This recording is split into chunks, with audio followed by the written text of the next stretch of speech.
Soy Sofía Serrano, tengo 28 años. Hace 3 semanas, mi padre se levantó en una comida familiar, cogió el micrófono y dijo algo sobre mí delante de 68 parientes que llevaré conmigo el resto de mi vida. Dijo, solo tenemos una hija de la que estamos verdaderamente orgullosos. Y miró directamente a mi hermana, Isabel, cuando lo dijo.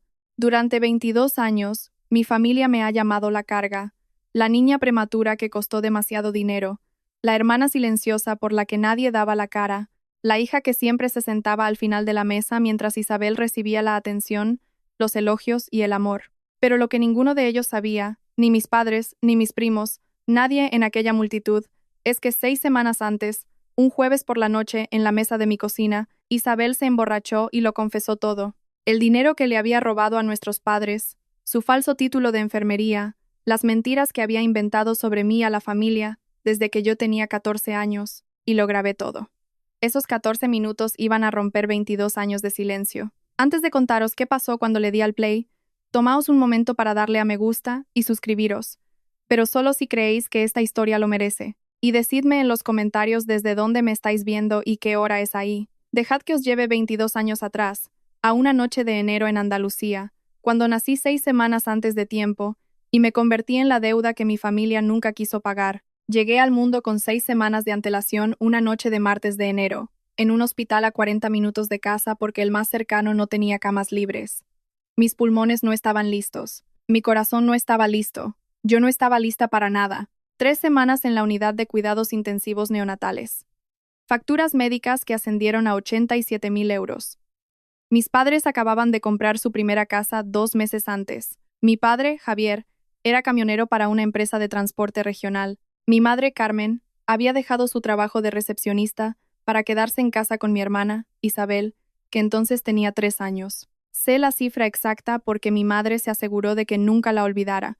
Contaba la historia en cada Nochebuena, cada comida de Navidad, cada reunión familiar a quien quisiera escuchar. Sofía casi nos arruina antes de que abriera los ojos, solía decir. Luego se reía, y los parientes se reían, y yo me quedaba sentada, apretando el tenedor con tanta fuerza que se me ponían los nudillos blancos. Cuando por fin me dieron el alta, pequeña, frágil y envuelta en una manta amarilla, mi hermana, Isabel, me miró en la cuna y le hizo a mi madre una pregunta que se convertiría en el chiste favorito de la familia Serrano durante las 2 décadas siguientes. ¿La podemos devolver? Todos se rieron. Mi padre, mis tías, mis tíos, incluso mi abuela Elena, aunque más tarde descubriría que ella dejó de reírse mucho antes que los demás. Esa pregunta, ¿la podemos devolver?, me persiguió en cada cumpleaños, cada boletín de notas, cada cena de celebración. Isabel lo preguntaba si derramaba el zumo, mi padre lo preguntaba si me mareaba en los viajes largos en coche, mi madre se lo susurraba a mi tía Marta por teléfono cuando creía que no la oía, pero yo siempre oía. Al crecer, aprendí las reglas de mi familia muy pronto. Regla número 1. Isabel es lo primero. Regla número 2. Si algo va mal, probablemente sea culpa de Sofía. Regla número 3. No te quejes de las reglas 1 y 2. Cuando tenía 10 años, gané el primer premio en un concurso de redacción de la provincia. Mi profesora de lengua, la señora Garcés, llamó a casa para felicitar a mis padres. A mi madre se le olvidó ir a la ceremonia de entrega de premios. Esa misma semana, Isabel quedó tercera en una competición de atletismo del colegio, y toda la familia fue a celebrarlo a un asador. Recuerdo estar sentada en esa mesa, con mi diploma escondido bajo el mantel, preguntándome si alguien me preguntaría por él. Nadie lo hizo. Pero fue la Nochebuena de mis 14 años la que rompió algo dentro de mí. Isabel le dijo a mi madre, con lágrimas en los ojos porque Isabel siempre sabía exactamente cuándo llorar, que yo le había robado la medalla de oro de la abuela Elena, la que llevaba en la foto de su boda, la que le había prometido a ella. Yo no la había tocado. Ni siquiera había entrado en el dormitorio de mi abuela ese fin de semana. No importó. Mi madre creyó a Isabel al instante. Me hicieron arrodillarme delante de 12 parientes en el salón para pedirle perdón a mi abuela por robar. Me arrodillé. Lloré. Dije que lo sentía por algo que no había hecho. 2 semanas después, la medalla apareció en el cajón de la cómoda de Isabel. La explicación de mi madre. Debió de mezclarse con la ropa para lavar. Nadie se disculpó. Ni mi madre. Ni Isabel. Nadie. Esa noche, encontré el viejo diario de mi madre en un armario del pasillo. No sé por qué lo abrí. Quizá buscaba pruebas de que alguna vez me había querido. En su lugar, encontré esta frase, del año en que nací. A veces desearía habernos quedado solo con una. La leí 7 veces, esperando que las palabras se reordenaran. No lo hicieron. Me fui de casa el verano que cumplí 18 años. Conseguí una beca parcial para una universidad pública a 2 horas de distancia. No era la Complutense, pero estaba orgullosa. Necesitaba que mis padres cubrieran los 4.000 euros restantes por semestre. Llevé la carta de ayuda financiera a la cena como si presentara un caso ante un jurado. Mi padre apenas la miró. Mi madre no levantó la vista del plato. Ya hemos gastado demasiado en ti, dijo.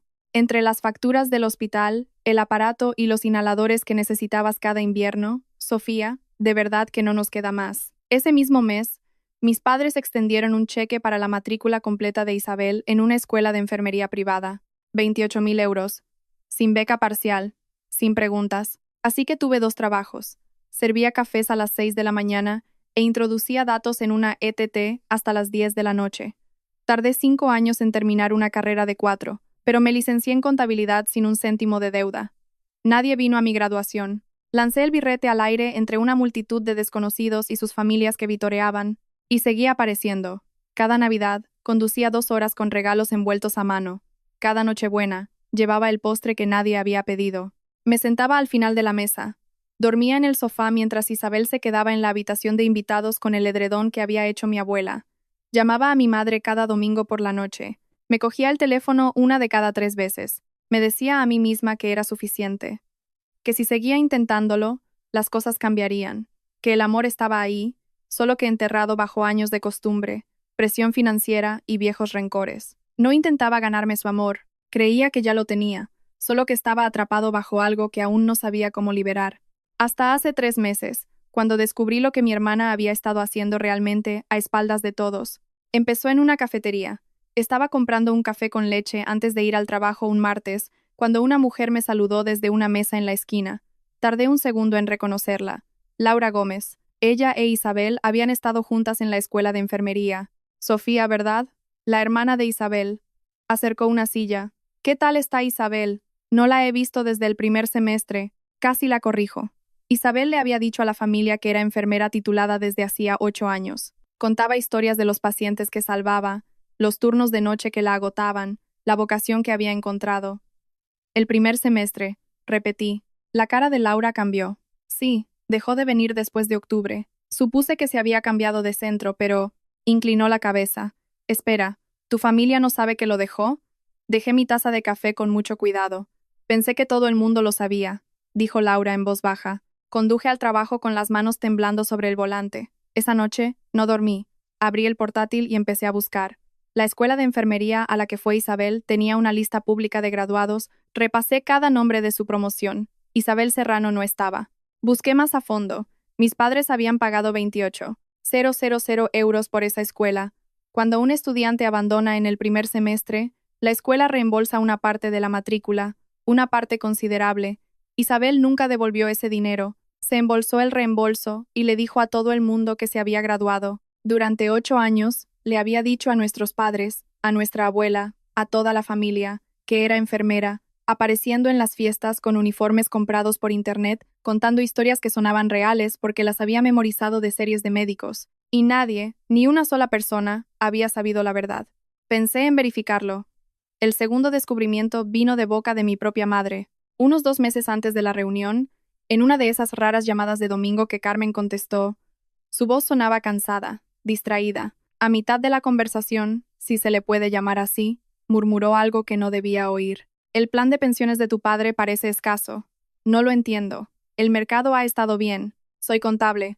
Presto atención a los números como la mayoría de la gente presta atención al tiempo. Su tono me llamó la atención y le pregunté con cautela, sin ser demasiado íntima, si había revisado los extractos recientes. Isabel se encarga de todo eso, dijo mi madre. Nos configuró el acceso online. Es muy buena con esas cosas. Trabaja en el sector sanitario, así que entiende de finanzas. Casi me muerdo la lengua hasta sangrar. Esa noche, hice algo de lo que no estoy orgullosa. Llamé al fijo de mi padre y le guié para que accediera a su cuenta de pensiones online. Él no tenía ni idea de que estaba comprobando. Le dije que solo quería asegurarme de que la información del beneficiario estuviera actualizada. Los números contaban una historia que mi familia nunca supo. Durante 4 años, 40.000 euros habían sido transferidos de la cuenta de jubilación de mis padres en pagos pequeños e irregulares. 2.000 euros por aquí, 3.500 por allá, a una cuenta corriente externa. El número de cuenta coincidía con un banco en la ciudad de Isabel. Me quedé mirando la pantalla hasta que se me nubló la vista. Luego llamé a mi madre. Le dije, con la mayor delicadeza posible, que algo iba mal con el plan de pensiones, que el dinero no se estaba yendo por pérdidas del mercado, sino que estaba siendo transferido. Me interrumpió antes de que pudiera terminar. No estés celosa de tu hermana Sofía. Isabel gestiona esa cuenta porque es responsable, no como otras. Colgó, y entonces lo supe. Hablar con ellos en privado nunca funcionaría. Dejadme aclarar lo que estaba en juego. Mi abuela, Elena Callaway, tiene 79 años. Ha construido su vida en una hermosa finca en las afueras de Sevilla, una casa que ella y mi abuelo diseñaron juntos antes de que él muriera, un jardín que ha cuidado durante 40 años y suficientes ahorros para dejar una herencia significativa. Estaba actualizando su testamento. Se lo había dicho a la familia. Y en los 2 meses previos a la reunión, Isabel visitó a mi abuela 4 veces. 4. Mi hermana, que normalmente la visitaba una vez al año si acaso, de repente se convirtió en la nieta más devota de Andalucía. Le llevaba flores. Le llevaba sopa casera, que luego descubrí que compraba en un catering y ponía en sus propios tuppers. Se sentaba en la mesa de la cocina de mi abuela, cogiéndole la mano y contándole historias de su carrera de enfermería. Isabel cuida tan bien de mamá, le decía mi madre a toda la familia. Es tan altruista. Yo sabía lo que estaba pasando. Isabel estaba haciendo su jugada final. Quería su nombre en ese testamento, como única heredera, el trofeo final de la hija de oro. Si me quedaba callada, pasarían 3 cosas. Mis padres perderían más dinero que no podían permitirse. Mi abuela sería engañada para reescribir su legado basándose en mentiras. Y yo perdería a la última persona de mi familia que realmente me veía. No buscaba venganza. La palabra es demasiado afilada, demasiado limpia para lo que pasó. Intentaba proteger a mi abuela de la misma persona que había robado a mis padres, mentido sobre su educación, me había acusado de robo a los 14 años y había pasado 22 años asegurándose de que yo nunca tuviera un sitio en la mesa. Pero necesitaba pruebas, no sospechas, no hojas de cálculo, pruebas que no pudieran ser explicadas, tergiversadas o enterradas bajo la negación de mi madre. Necesitaba las propias palabras de Isabel. 3 semanas antes de la reunión, le envié un mensaje a mi hermana. Oye, Isa, sé que las cosas han estado raras entre nosotras. ¿Podemos hablar antes de la reunión? No quiero que haya mal rollo delante de la abuela. Respondió en 4 minutos. Claro, voy a tu casa. Eso debería habérmelo dicho todo. Isabel nunca había estado en mi piso. Consideraba que mi barrio estaba por debajo de ella, pero faltaban 3 semanas para la reunión, y necesitaba que yo estuviera callada y cooperativa delante de la abuela Elena. Una visita rápida para apaciguar a la hermana problemática. Valía la pena el viaje.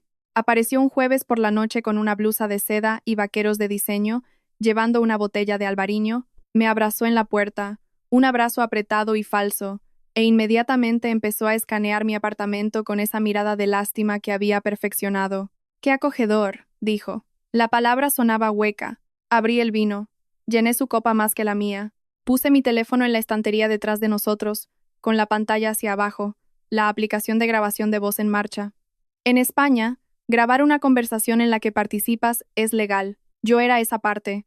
Nos sentamos en la mesa de mi cocina y empecé con cosas pequeñas. ¿Qué tal el trabajo? ¿Mucho lío en el hospital? Isabel se lanzó a una historia sobre un paciente que tuvo un paro cardíaco en su turno el martes anterior. Lo contó con gestos, pausas dramáticas, inflexiones vocales, todo actuado.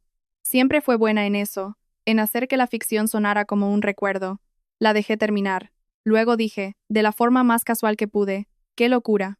Oye, me encontré con Laura Gómez el mes pasado, tu antigua compañera. Dijo algo raro. La copa de vino de Isabel se detuvo a medio camino de sus labios. Laura habla demasiado, dijo. Su voz bajó media octava. Y supe que la máscara se había agrietado. No presioné de inmediato. Serví más vino. Dejé que el silencio hiciera su trabajo. Isabel se bebió su segunda copa, luego la tercera. El albariño estaba haciendo lo que yo no podía. Aflojar el tornillo que siempre mantenía cuidadosamente apretado en público. Isa, dije suavemente, no te estoy juzgando. Solo quiero entender. Somos hermanas. Me miró durante un largo rato. Y entonces algo cambió en sus ojos. No era culpa, no era miedo, era algo peor. Desprecio. El tipo de desprecio que viene de creer que eres intocable. ¿Quieres entender? Se echó hacia atrás. Vale. Y entonces Isabel Serrano, la hija de oro, la niña querida, la enfermera de la familia, empezó a hablar. No terminé la escuela de enfermería. ¿Y qué? No era para mí. Hizo un gesto con la mano como si espantara una mosca. El dinero de la matrícula de papá y mamá me lo debían. Por todos los años que tuve que ser la perfecta mientras tú les chupabas el dinero. El pecho se me oprimió. No dije nada. ¿Recuerdas cuando le dije a mamá que robaste la medalla de la abuela cuando tenías 14 años? Sonrió. Una sonrisa genuina. La cogí yo. Necesitaba que desapareciera antes de Nochebuena para que tú quedaras mal. Y funcionó. Como siempre. Se sirvió otra copa. Su mano estaba firme. Su conciencia, tranquila. Todo lo que tenía que hacer era llorar. Y mamá siempre se ponía de mi lado. Siempre ha sido tan fácil dejarte fuera de juego, Sophie. Nunca te defendiste. Solo te lo tragabas todo. Me temblaban las manos. Me dolía la mandíbula de apretarla. Pero mantuve mi expresión neutra. Mantuve mi respiración constante, porque el teléfono en la estantería oía cada sonido que hacía. Isabel no había terminado. El vino había despegado la última capa. El plan de pensiones de papá. Isabel inclinó su copa, observando cómo la luz se refractaba a través del vino como si admirara una joya. He sacado unos 40.000 en los últimos 4 años, en pequeñas cantidades. Nunca se darán cuenta. Creen que es el mercado. Se rió. Una risa corta, brillante y despreocupada. ¿Y la abuela? Pregunté. Mi voz se mantuvo firme. Casi. Isabel se inclinó hacia adelante, con los codos sobre la mesa. ¿Por qué crees que la he estado visitando tanto, Sophie? Está rehaciendo su testamento. Me voy a asegurar de que mi nombre sea el único que importe. Me miró directamente a los ojos, y entonces dijo lo que lo selló todo. Y tú no te llevarás nada, como siempre. Dejó su copa suavemente, porque en esta familia yo soy la hija, y tú eres la factura. La factura, no la carga. La factura, como una deuda que nunca quisieron pagar. 15 minutos después, Isabel bostezó y se quedó dormida en mi sofá, con los zapatos puestos. Le puse una manta por encima porque incluso entonces, incluso después de todo eso, seguía siendo mi hermana y no sabía qué más hacer. Luego fui a la cocina, me senté en la oscuridad, cogí mi teléfono y detuve la grabación. 14 minutos y 22 segundos. No lloré. Quería, pero algo se había movido dentro de mí, un cambio tectónico e irreversible, y llorar se sentía como retroceder. Reproduje la grabación una vez, de principio a fin, solo para asegurarme de que era clara. La voz de Isabel salió por el altavoz, nítida y segura. Siempre ha sido tan fácil dejarte fuera de juego. 14 minutos. Eso es todo lo que se necesitó para que 22 años de mentiras se derrumbaran en un archivo de audio en mi teléfono. La pregunta ya no era sí, sino cuándo y dónde. Ahora, voy a hacer una pausa aquí porque necesito preguntaros algo. Si fuerais yo, sentados solos en una cocina oscura con 14 minutos de verdad en vuestro teléfono, ¿se lo pondríais a vuestros padres en privado o esperaríais al momento en que la verdad no pudiera ser ocultada? Comentad 1 para decírselo a los padres o 2 para esperar a la reunión. Y si estáis enganchados a esta historia, dadle al botón de suscribir, porque lo que viene a continuación es algo que todavía no me puedo creer. Ahora, volvamos a la historia. 2 semanas antes de la reunión, hice una llamada que lo cambió todo. Mi tía Marta contestó al segundo tono. Marta Callaway era la hermana pequeña de mi madre. Era más tranquila, más observadora, y la única persona de la familia que alguna vez me había mirado como una persona completa, en lugar de una nota a pie de página. Cuando tuve neumonía a los 8 años, Marta condujo 3 horas bajo una tormenta para sentarse junto a mi cama. Cuando me gradué de la universidad sola, fue ella quien me envió flores. La tarjeta decía: «Siempre te he visto, Sofía, siempre». «Hola, cariño», dijo. «¿Qué pasa?» No le hablé de la grabación, todavía no. Solo le pregunté, con cuidado: «Tía Marta, ¿alguna vez has sentido que algo no cuadraba con Isabel?» Hubo un largo silencio en la línea. Pensé que se había cortado la llamada. Entonces Marta exhaló lentamente. «Llevo años observando a tu hermana, Sophie. Algo no está bien. Las historias sobre su carrera, el dinero, la forma en que trata a tus padres, pero nunca he podido probar nada. Me contó que lo intentó una vez. Hace 3 años, le mencionó a Carmen que las historias de Isabel sobre el trabajo parecían contradictorias. La reacción de Carmen fue rápida y brutal. Dejó de hablarle a Marta durante 6 meses. La eliminó de los chats familiares y les dijo a los primos que Marta estaba pasando por algo. Tu madre destruirá a cualquiera que amenace la imagen de Isabel, dijo Marta, incluso a su propia hermana. Cerré los ojos. Tía Marta, ¿tú te encargas de la presentación de diapositivas en la reunión? ¿La configuración del proyector? Soy la encargada de la tecnología para el montaje de fotos familiares. Sí, ¿por qué? Si necesitara conectar mi teléfono a ese proyector, ¿sería posible? Otro silencio. Solo necesitarías un adaptador HDMI. Sofía, ¿qué vas a hacer? Puede que tenga algo que la familia necesita oír. Hizo una pausa. Podía oír su respiración. No sé lo que tienes, dijo finalmente, pero confío en ti. Me aseguraré de que el equipo funcione. 10 días antes de la reunión, llegó un sobre escrito a mano a mi apartamento. Papel de carta color crema, caligrafía temblorosa pero clara. Era de mi abuela Elena. Todavía escribía cartas. Los correos electrónicos son para la gente con prisa, decía, y tú mereces mi tiempo. Mi querida Sofía, comenzaba la carta. La reunión es el 19 de julio. Quiero a mis 2 nietas allí. Quiero ver vuestras caras. Ven. Con cariño, abuela. Apreté esa carta contra mi pecho como si fuera algo frágil. 20 minutos después, sonó mi teléfono. Mamá. Recibí la invitación, dijo Carmen, sin preguntar. Ya lo sé. Bien. Ahora, escúchame. Su voz adoptó el tono que conocía de memoria, el tono de gestión, el que hacía que las instrucciones sonaran como favores. Estás invitada, pero compórtate. Isabel va a hablar sobre su carrera de enfermería, y tu padre también dirá unas palabras. Tú solo siéntate ahí, sonríe, y agradece que te hayan invitado. Apreté el teléfono con más fuerza. Estaré allí, mamá. Y vístete bien, Sofía. La última vez parecía que no te habías esforzado. No dije nada. Ah, y voy a hacer un par de anuncios importantes en la reunión, añadió Carmen, casi como una ocurrencia tardía. Decisiones familiares, cosas importantes, así que no lo conviertas en un espectáculo sobre ti. Colgó antes de que pudiera responder. Siempre lo hacía. Me senté en el borde de mi cama y leí la carta de la abuela Elena de nuevo.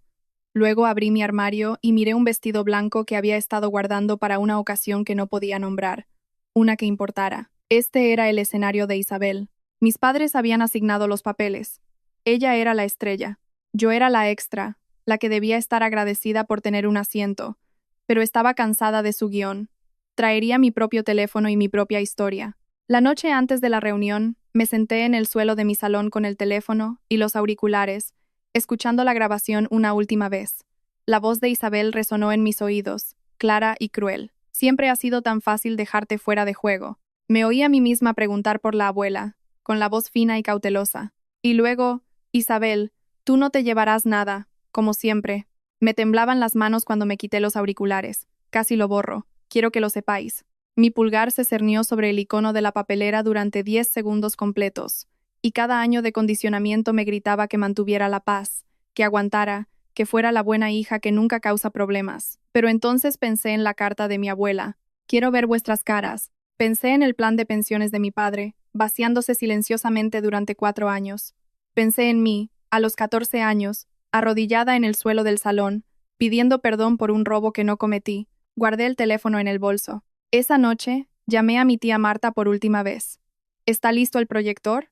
Adaptador HDMI, altavoces externos, todo listo para la presentación, dijo. Sofía, sea lo que sea que vayas a hacer, ¿estás segura? Lo estoy. Larga pausa. Entonces, me aseguraré de que funcione. Solo tienes que enchufarlo. Después de colgar, le escribí una nota a mi abuela. Corta, sincera. La metí en un sobre y la puse en mi bolso junto al teléfono. Decía, abuela, siento si mañana te duele, pero siempre me enseñaste que la verdad es más importante que la comodidad. Espero que sigas creyéndolo. No dormí esa noche, pero por primera vez en años, no tenía miedo de lo que traería la mañana. Estaba lista. La finca Callaway se extiende sobre 3 hectáreas de la verde campiña andaluza, a 30 kilómetros de Sevilla, rodeada de antiguos magnolios y una valla blanca que mi abuelo pintaba cada primavera hasta el día de su muerte. La abuela Elena celebraba allí la reunión familiar cada 5 años. Esta era la más grande hasta la fecha. 68 personas de 4 generaciones de Callaways y serranos. Largas mesas con manteles blancos se extendían por el césped trasero. Guirnaldas de luces colgaban entre los magnolios, esperando el anochecer. Una pantalla de proyector estaba instalada cerca de la mesa principal, lista para la presentación de fotos familiares, obra de mi tía Marta, Llegué temprano, con mi vestido blanco, el pelo suelto, el teléfono en el bolso, el corazón martilleando. La tía Marta estaba ajustando los cables de los altavoces cerca del proyector. Cuando me vio, me dio un solo asentimiento, tranquilo y seguro. Inclinó la cabeza hacia el adaptador HDMI que descansaba en el borde de la mesa técnica. Entendido. Los invitados llegaron durante la siguiente hora. Primos que no había visto en años. Tías abuelas que me pellizcaban las mejillas. El tío Francisco con su risa estruendosa. Niños corriendo entre las sillas del jardín. Y entonces llegó Isabel. Vestido rojo, tacones caros, maquillaje impecable. Se movía entre la multitud como una estrella en un estreno. Besos en las mejillas, manos apretadas, proyectando una calidez tan convincente que casi me la creí. Fue directa hacia la abuela Elena y la envolvió en un abrazo, uno que duró lo suficiente para que 3 personas tomaran una foto. Mis padres flanqueaban a Isabel como guardaespaldas. Javier con sus pantalones de pinza planchados, Carmen con un vestido de flores, con la mano en el hombro de Isabel, radiante, una trinidad perfecta. Yo me quedé cerca del fondo, junto a los macizos de hortensias, sosteniendo un vaso de tinto de verano que no bebí. Y la abuela Elena, en medio del abrazo de Isabel, miró por encima del hombro de su nieta, me encontró entre la multitud y me dedicó una pequeña y triste sonrisa que me partió el corazón. La cena se sirvió a las 6, paella, tortilla de patatas, jamón ibérico, gazpacho. El menú de la reunión de los Callaway no había cambiado en décadas. La gente llenó sus platos, encontró sus asientos y se sumergió en el cálido y ruidoso caos de las grandes familias del sur. Me senté al final de la segunda mesa. No había asientos asignados, pero la geografía familiar siempre me relegaba a los márgenes. Después de la cena, mi madre se levantó y golpeó su copa con un tenedor. La conversación se apagó. Antes de la presentación de diapositivas, anunció Carmen, Isabel tiene algo que le gustaría compartir. Algunos sabéis que ha estado haciendo un trabajo increíble como enfermera. Isa, cariño, sube. Hubo aplausos. Aplausos cálidos, de apoyo, llenos de la confianza de 68 personas que no tenían motivos para dudar. Isabel se adelantó con el tipo de aplomo que se consigue ensayando frente a un espejo. Cogió el micrófono inalámbrico de la mesa técnica de Marta y sonrió. La sonrisa simétrica y practicada que la había sacado de todos los apuros. Gracias, mamá. Se llevó una mano al pecho. Ser enfermera ha sido la experiencia más gratificante de mi vida. El mes pasado, ayudé a un paciente a recuperarse de un derrame cerebral. Me cogió la mano y me dijo que le había salvado la vida. La gente murmuró con admiración. La abuela Elena asintió con orgullo. 5 minutos de pura y perfectamente entregada ficción. Cuando Isabel terminó, recibió una gran ovación de la mesa principal. Mi madre lloraba, el tipo de llanto suave, de una sola lágrima, que había perfeccionado en la iglesia. Entonces, una tía abuela en mi mesa se inclinó y me dio una palmadita en el brazo. ¿A qué te dedicas tú, cariño? Antes de que pudiera responder, la voz de mi madre llegó desde el otro lado del césped. Sofía es contable, dijo Carmen. En algún sitio, hubo algunas risas dispersas. Isabel sonrió mirando su copa de vino. Sentí que me ardía la cara, pero mantuve las manos planas sobre la mesa. Todavía no. El sol se estaba poniendo detrás de los magnolios cuando mi padre se levantó. Javier Serrano no era un hombre de discursos. Era un hombre tranquilo que había pasado su vida conduciendo un camión, viendo el fútbol y estando de acuerdo con lo que Carmen le decía que era verdad. Pero esta noche, Carmen le había dado un guión, y él leyó de un trozo de papel doblado que ella le había metido en el bolsillo de la camisa antes de la cena. Quiero agradeceros a todos por estar aquí, comenzó. Su voz sonaba débil a través del micrófono. Esta familia lo es todo para nosotros. Hizo una pausa y miró a Isabel, sentada en la mesa principal junto a la abuela Elena. Carmen y yo. Tragó saliva. Solo tenemos una hija de la que estamos verdaderamente orgullosos. El césped entero pareció quedarse en silencio. Isabel, eres nuestro mayor logro. Todo lo que has hecho, tu carrera, tu corazón, la forma en que cuidas de esta familia, no podríamos haber pedido una hija mejor. Hubo aplausos. No atronadores. Había una corriente subterránea de incomodidad. Un par de miradas de reojo, un primo que se revolvió en su silla, pero suficientes aplausos para que pareciera oficial. Nadie me miró. No era necesario. Yo estaba en la mesa de atrás. 68 personas sentadas delante de mí, las palabras de mi padre flotando en el aire de verano como humo. Solo tenemos una hija de la que estamos verdaderamente orgullosos. No se había equivocado, no había sido ambiguo. Había declarado, delante de todas mis tías, tíos, primos y abuelos, que yo no contaba. Mi abuela Elena se giró lentamente en su silla. Me encontró, vio mis ojos enrojecidos y frunció el ceño con una expresión que no le había visto en años. Preocupación. Puse mi mano sobre el bolso, sintiendo el borde duro de mi teléfono a través de la tela. 22 años. Me levanté. No deprisa, no con rabia. Simplemente me levanté de mi silla. De la forma en que te levantas cuando finalmente tomas una decisión que llevas semanas sopesando. Lenta, deliberadamente, como si la gravedad hubiera cambiado y ponerse de pie fuera lo único que tenía sentido. Las cabezas se giraron. Un par de primos susurraron entre sí. Mi madre fue la primera en reaccionar. Sofía. La voz de Carmen era aguda y baja. Siéntate. ¿Qué estás haciendo?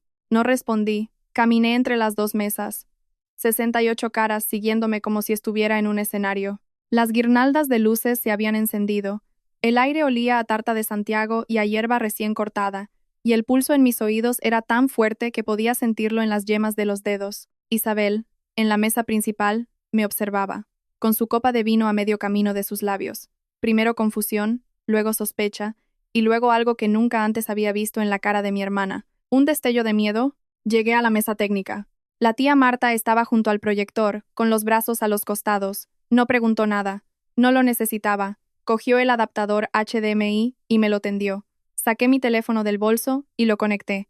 La pantalla del proyector se iluminó detrás de mí, un resplandor blanco que reemplazó la presentación de diapositivas congelada. Mi padre se acercó. Sofía, este no es el momento. En realidad, papá, lo miré a los ojos. Es exactamente el momento. Abrí el archivo de audio. 14 minutos y 22 segundos. La marca de tiempo visible para todos en la pantalla. Mi pulgar pulsó el play. Y entonces la voz de Isabel, alta, clara, inconfundible, brotó de los altavoces exteriores y se extendió por el césped donde 68 miembros de mi familia estaban sentados en la fresca noche andaluza. No terminé la escuela de enfermería. ¿Y qué? La cara de la verdadera Isabel se quedó sin color mientras su propia voz grabada resonaba. Lo primero que noté fue el silencio, no el silencio educado de una sala que espera un discurso. Esto era algo más pesado. El silencio de 68 personas dándose cuenta simultáneamente de que el guión había sido desechado. La voz grabada de Isabel sonaba por los altavoces como una confesión en un tribunal. No terminé la escuela de enfermería. ¿Y qué? No era para mí. El dinero de la matrícula de papá y mamá. Me lo debían, por todos los años que tuve que ser la perfecta. Alguien en la segunda mesa dejó su copa. El pequeño tintineo del cristal contra la madera sonó como un disparo en la quietud. Mi madre se levantó de un salto. Se dirigió hacia el proyector, con las manos levantadas, los ojos desorbitados. Apaga eso, Sofía. Apágalo ahora mismo. Estaba a solo 3 pasos cuando la voz de mi abuela la cortó como un cuchillo. Carmen. Mi madre se quedó helada. La abuela Elena no levantó la voz. No lo necesitaba. 79 años de tranquila autoridad hicieron el trabajo. Se agarró a los brazos de su silla y miró a su hija con una expresión que nunca le había visto. No era ira, era un dolor profundo y afilado. Siéntate. La voz de Elena temblaba, pero cada sílaba era de acero. Quiero oírlo todo. Mi madre se sentó como una niña a la que pillan subida a la mesa. Isabel ya estaba de pie, con las manos temblando, su vestido rojo de repente demasiado brillante para su rostro pálido. Está sacado de contexto, me tendió una trampa, pero a la grabación no le importaba el contexto. Siguió adelante. La propia voz de Isabel, alegre, despreocupada, y con 3 copas de vino encima, llenando el aire de verano con verdades que nunca tuvo la intención de compartir. Para el minuto 4, la grabación llegó al dinero. El plan de pensiones de papá, la voz grabada de Isabel sonaba casi eufórica. He sacado unos 40.000 en los últimos 4 años, en pequeñas cantidades, nunca se darán cuenta. ¿Creen que es el mercado? En la grabación, Isabel se reía. La Isabel real. No. Mi padre, todavía de pie cerca del micrófono en la parte delantera, se desplomó en la silla más cercana, como si sus piernas hubieran dejado de funcionar. El color desapareció de su cara al instante. Vi a un hombre que se había puesto de pie ante su familia y había repudiado a una hija para alabar a la otra. Darse cuenta de repente de que la hija a la que elogiaba le había estado robando. Eran nuestros ahorros para la jubilación, susurró Javier. Pero el micrófono seguía encendido, y todos lo oyeron. Carmen se volvió hacia Isabel. Dime que no es verdad. Su voz era un graznido ahogado. Dímelo, Isabel. Mamá, puedo explicarlo. No es lo que parece. Iba a devolverlo. La grabación la interrumpió. La propia voz de Isabel, clara y firme, de nuevo. Mamá se cree todo lo que le digo. Todo lo que tenía que hacer era llorar, y mamá siempre se ponía de mi lado. Mi madre se llevó una mano a la boca. Un sonido salió de ella. No era un sollozo, no era un jadeo, un sonido intermedio, el que creo que solo haces cuando escuchas a tu propio manipulador describirte sus métodos. Alrededor de las mesas, las reacciones se extendieron. El tío Francisco se cruzó de brazos y negó lentamente con la cabeza. La esposa de un primo se inclinó y susurró algo urgente a su marido. Dos tías abuelas intercambiaron una mirada, una que contenía 30 años de sospechas finalmente confirmadas, y la abuela Elena se sentó inmóvil, con las manos entrelazadas en su regazo, escuchando cada palabra con la cuidadosa atención de alguien que está emitiendo un juicio. Luego llegó el minuto 6, y la medalla. ¿Recuerdas cuando le dije a mamá que robaste la medalla de la abuela cuando tenías 14 años? La voz de Isabel en la grabación era cálida por el vino y la autocomplacencia. La cogí yo. Necesitaba que desaparecieras del mapa en Nochebuena, y funcionó. Un pequeño sonido de la abuela lo detuvo todo. Elena apretó las manos contra la mesa. Sus dedos temblaban. Se giró para mirarme, no con lástima, sino con un horror que me dijo que estaba reviviendo esa Nochebuena, la imagen de una niña de 14 años de rodillas, pidiendo perdón por un crimen que no cometió, mientras la verdadera ladrona estaba a su lado, con los ojos secos y sonriendo. «Ay, mi niña», susurró Elena. Pensé que nadie más lo había oído, pero sí. La grabación siguió. Minuto 7. ¿Por qué crees que la he estado visitando? Está rehaciendo su testamento. Me voy a asegurar de que mi nombre sea el único que importe. Las manos de Elena se apretaron sobre la mesa hasta que los nudillos se pusieron blancos. «Y tú», continuó la grabación, la voz de Isabel conspiradora cerca del micrófono, «no te llevarás nada, como siempre, porque en esta familia yo soy la hija, y tú eres la carga». Fue entonces cuando Isabel echó a correr, empujó su silla hacia atrás con un grito ahogado que rasgó el silencio. Agarró su bolso, perdió un tacón y corrió, tropezando, por el césped hacia la puerta del jardín, su vestido rojo enganchándose en las guirnaldas de luces. Pero la finca tenía 3 hectáreas, la puerta estaba lejos, y 68 pares de ojos seguían cada uno de sus pasos. Mi primo Marcos, de 24 años, y con la constitución de un jugador de rugby, se cruzó de brazos junto al camino del jardín. No la agarró, no dijo nada, simplemente se quedó allí, e Isabel se detuvo. Detrás de ella, la abuela Elena se levantó de su silla. Mi abuela se adelantó a la multitud de la manera en que lo hacían las mujeres de su generación cuando habían llegado a su límite, lenta, con la espalda recta, con una dignidad que exigía silencio. Alguien le pasó el micrófono inalámbrico. Lo tomó con ambas manos. «He pasado 79 años construyendo esta familia», dijo la abuela Elena. Su voz temblaba, pero resonaba. «Y esta noche he descubierto que la persona en la que más confiaba nos ha estado mintiendo a todos». Se volvió hacia mí. «Sofía». Se me cortó la respiración. «Te debo una disculpa». Sus ojos brillaban. «Te he visto ser apartada durante años. Me dije a mí misma que mejoraría. Me dije que tu madre entraría en razón. Debería haber hablado antes. Debería haber luchado más por ti. Y lo siento muchísimo». Apreté los labios. No iba a llorar delante de 68 personas. No lo haría. Elena se volvió hacia la multitud. «Veré a mi abogado el lunes por la mañana. Mi testamento, tal como está, será reescrito». Hizo una pausa, dejando que el peso de sus palabras se asentara. «Y quiero que todos aquí sepáis por qué». El césped estaba tan silencioso que podía oír a los grillos en los magnolios. «No es por el dinero», continuó Elena. «Es porque la confianza, una vez rota, debe ser reconstruida». Miró a Carmen, inmóvil en su silla, con el rímel corrido, a Javier, que se miraba las manos, y algunos de vosotros tenéis mucho trabajo por delante.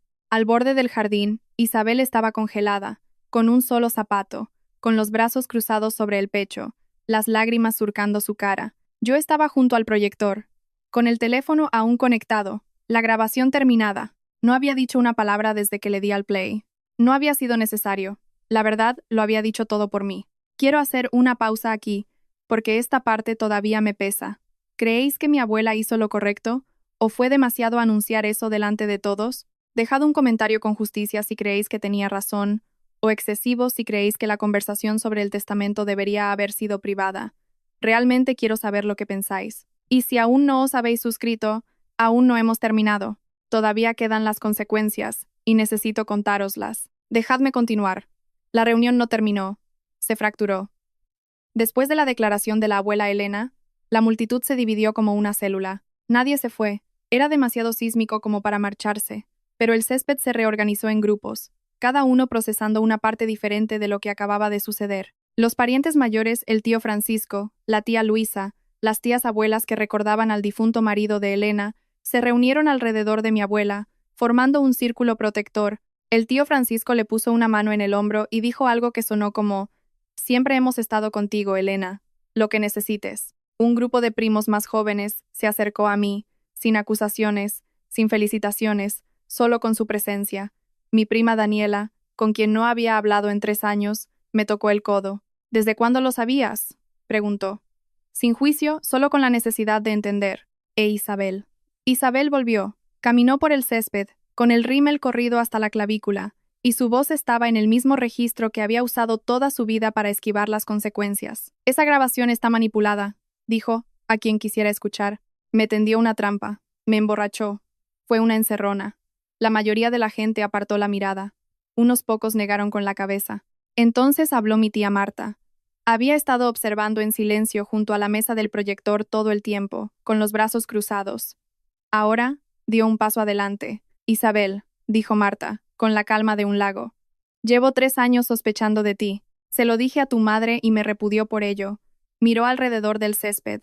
La grabación solo confirma lo que ya sabía. Carmen, en silencio hasta ahora, se volvió hacia mí. Su voz era puro veneno. «¿Cómo has podido hacerle esto a tu familia, Sofía?». Miré a mi madre. 22 años de palabras no dichas se atascaron en mi garganta.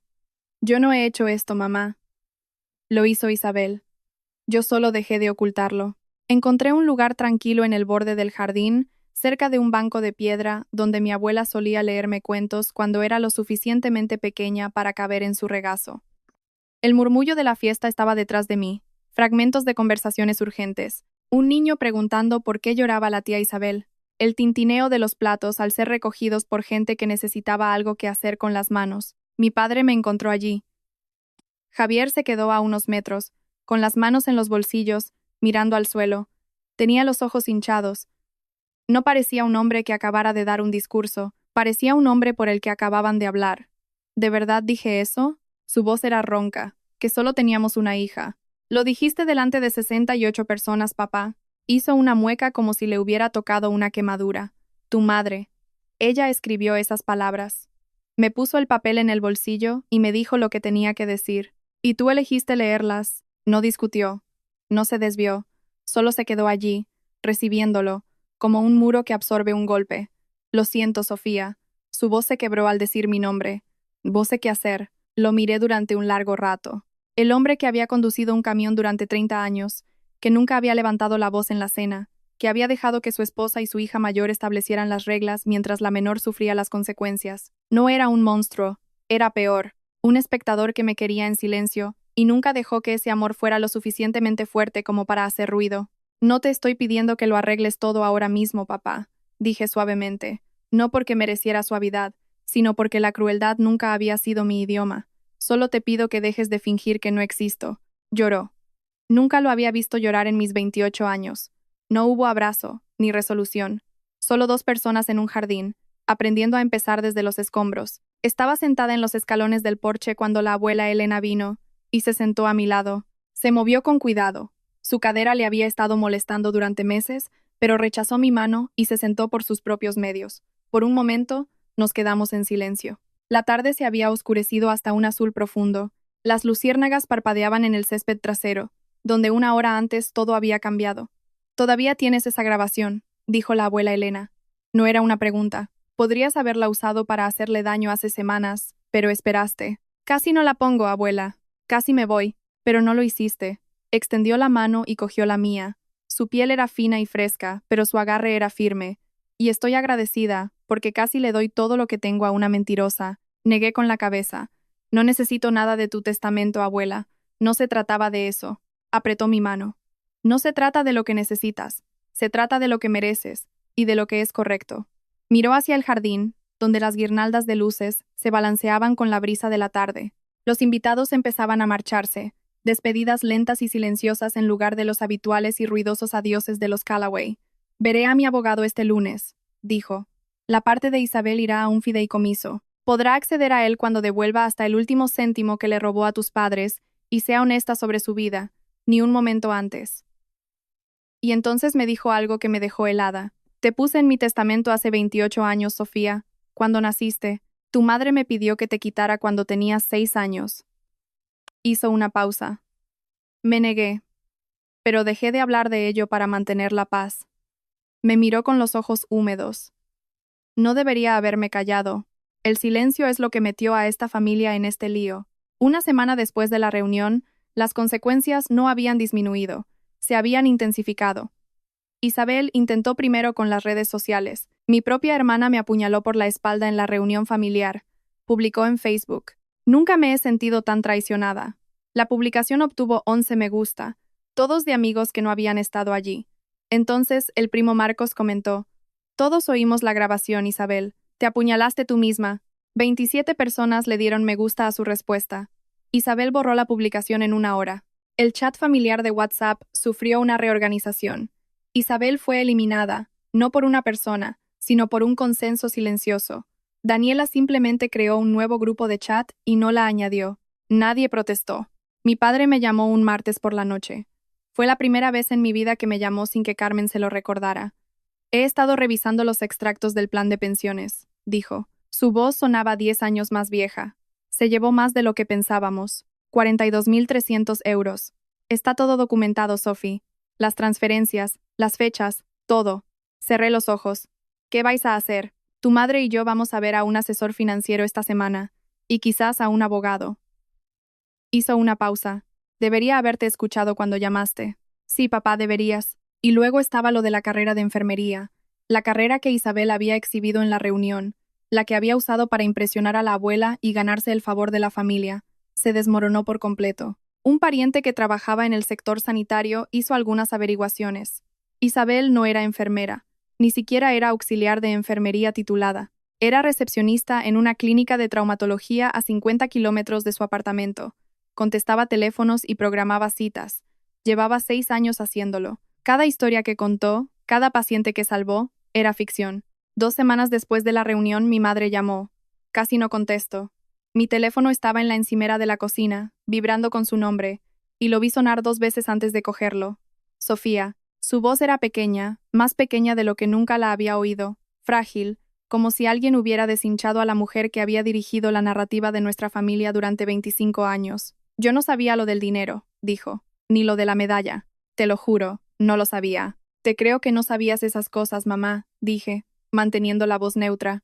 Pero sí sabías cómo me tratabas. No se necesita una grabación para eso. Silencio. El tipo de silencio que se alarga hasta convertirse en su propia respuesta.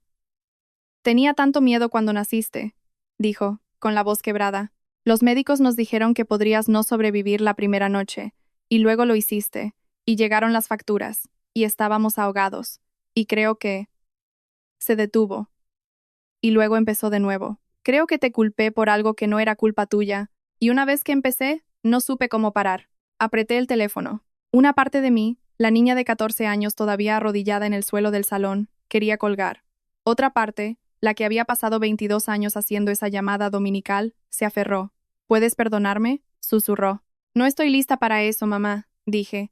No con crueldad, no con dureza, solo con honestidad. Pero no voy a cerrar la puerta de golpe. Dejó escapar un largo y tembloroso aliento. Si quieres tener una relación conmigo, continué, empieza con honestidad. No más tomar partido, no más borrarme de la familia, no más dejar que Isabel escriba la historia. No discutió, no se desvió, solo dijo, vale, no fue una absolución, pero fue lo más honesto que me había dicho en 22 años. Han pasado 3 semanas desde la reunión, lo que nos lleva a hoy, a mí contándoos esta historia. La abuela Elena vio a su abogado el lunes después de la reunión, tal como prometió. El Nuevo Testamento divide su patrimonio equitativamente entre sus hijos y nietos, pero la parte de Isabel se mantiene en un fideicomiso condicional. Los términos son claros. Isabel debe devolver cada euro que tomó de la cuenta de jubilación de sus padres y proporcionar pruebas verificables de empleo y educación antes de que se libere el fideicomiso. Sin lagunas, sin atajos, solo responsabilidad. Mi padre y su asesor financiero han revisado 4 años de extractos. El total no era de 40,000 euros. Eran 47.200. Isabel se había estado sirviendo hasta 2 meses antes de la reunión. Javier y Carmen están consultando con un abogado sobre sus opciones. Aún no han presentado nada. Creo que una parte de ellos todavía está en shock. Isabel no ha hablado con nadie de la familia. Su apartamento en Córdoba está vacío. Un primo pasó en coche para comprobarlo. El rumor familiar es que se ha mudado a Barcelona con un novio. No ha devuelto ninguna llamada. En cuanto a la tía Marta, la abuela Elena la recibió de nuevo en el redil familiar inmediatamente después de la reunión. 3 años de silencio rotos por una llamada telefónica. Marta me dijo más tarde que la abuela Elena había dicho: debería haberte escuchado a ti. Debería haberos escuchado a las dos. La semana pasada recibí un correo electrónico de mi abuela, sin formalidades, sin lenguaje legal, solo una línea. Ven a visitarme cuando quieras, mi niña. La habitación de invitados es tuya. Siempre lo ha sido. Lo leí 4 veces, y a diferencia del diario de mi madre de hace 22 años, el que decía que deseaba haberse quedado solo con una, estas palabras no me hicieron desear que cambiaran. Eran exactamente correctas. Es un jueves por la noche. Estoy sentada en mi apartamento, en la misma mesa de cocina, donde Isabel se bebió 3 copas de albariño y desveló 22 años de sus propias mentiras. La mancha de vino todavía está en la mesa. No la he limpiado. No estoy segura de por qué. La gente me pregunta si me siento culpable, si me arrepiento de haber puesto la grabación, si desearía haberlo manejado de otra manera. Aquí está mi respuesta honesta. No puse esa grabación para destruir a mi hermana. Puse esa grabación porque durante 22 años mi familia había contado una historia sobre mí que no era verdad, y yo era la única que podía cambiarla. No con ira, no con discursos, sino simplemente diciendo la verdad, en un lugar público donde no pudiera ser susurrada. ¿Desearía cada día que no hubiera llegado a eso? Sí, pero sé lo que habría pasado si me hubiera quedado callada. Mi abuela habría dejado su legado a una mentirosa. Mis padres habrían perdido más dinero del que podían permitirse. Y yo habría pasado el resto de mi vida sentada al final de la mesa, esperando que alguien notara que estaba allí. Ya no espero. No de una manera amarga, sino de una manera liberadora. Todavía quiero a mis padres. Todavía quiero a mi hermana. Eso es lo que la gente no entiende sobre poner límites. No se trata de dejar de amar, se trata de dejar de permitir que el amor sea una soga. Mi teléfono vibra. Un mensaje de mi padre. He pensado en ti hoy. 4 palabras. Sin disculpas. Sin florituras. Solo un reconocimiento de que existo. De que también soy su hija. No es perfecto. No es la familia con la que soñaba a los 10 años, aferrada a mi certificado del concurso de redacción en un auditorio vacío. Pero es real, y por ahora, lo real es suficiente. El sábado pasado conduje hasta la finca de la abuela Elena. Las mesas de la reunión se habían ido. El proyector estaba guardado. Las guirnaldas de luces todavía colgaban entre los magnolios, pero ahora estaban apagadas, solo finos y oscuros hilos contra el cielo andaluz. Ella me esperaba en el porche, en su mecedora, con una jarra de té helado sudando sobre la mesa de al lado. Me saludó con la mano cuando vio mi coche entrar por el camino. Y ese saludo, pequeño, ansioso, como un niño que te ve en el patio del colegio, me apretó el pecho de la mejor manera posible. Me senté con ella. No hablamos de Isabel, no hablamos de la grabación, ni del testamento, ni de la llamada de mi madre. Hablamos de su jardín. Las hortensias habían florecido más tarde de lo habitual este año. Hablamos de mi trabajo. Me ofrecieron un pequeño aumento, y ella aplaudió como si hubiera ganado un Oscar. Hablamos de mi gato Pipo, que ha aprendido a abrir los armarios de la cocina para robar sus premios. Mi abuela se echó a reír, una risa real, del tipo que arruga toda su cara y la hace agarrar mi mano para mantener el equilibrio. Cuéntame de tu vida, mi niña, dijo finalmente. La versión real, no la que tu madre edita. Así que lo hice. Le hablé de mi piso, de mis carreras matutinas, del club de lectura al que me uní, del amigo que me está enseñando a hacer pan de masa madre. Cosas pequeñas y reales. Suenas feliz, dijo. Lo estoy consiguiendo, abuela. Nos sentamos en ese porche hasta que salieron las luciérnagas. Sin drama, sin público, sin actuaciones, solo una abuela y su nieta, teniendo las conversaciones que deberían haber tenido durante 22 años. Fui su carga durante 22 años, pero resulta que lo más pesado que he llevado nunca no fue su decepción, fue mi propio silencio. Y finalmente, lo he soltado. Antes de terminar, un par de cosas que toda esta experiencia me ha enseñado. 1. El silencio no mantiene la paz. Simplemente deja que la persona con la voz más alta en la sala escriba la historia. 2. Proteger a alguien de su propia verdad no es amor, es control con un traje más bonito. Y 3. No necesitas el permiso de nadie para dejar de ser invisible. Si algo de esto te ha llegado al corazón, si alguna vez has sido el chivo expiatorio de la familia, el ignorado, el que sigue apareciendo incluso cuando nadie te guarda un sitio, quiero que sepas que no estás solo. Deja un comentario y cuéntame tu historia. Los leo todos. Y si quieres más historias como esta, he enlazado algunas de mis favoritas en la descripción de abajo. Dale a suscribir y activa la campana de notificaciones para no perderte la próxima. Gracias por estar aquí. Gracias por escuchar. Significa más de lo que crees.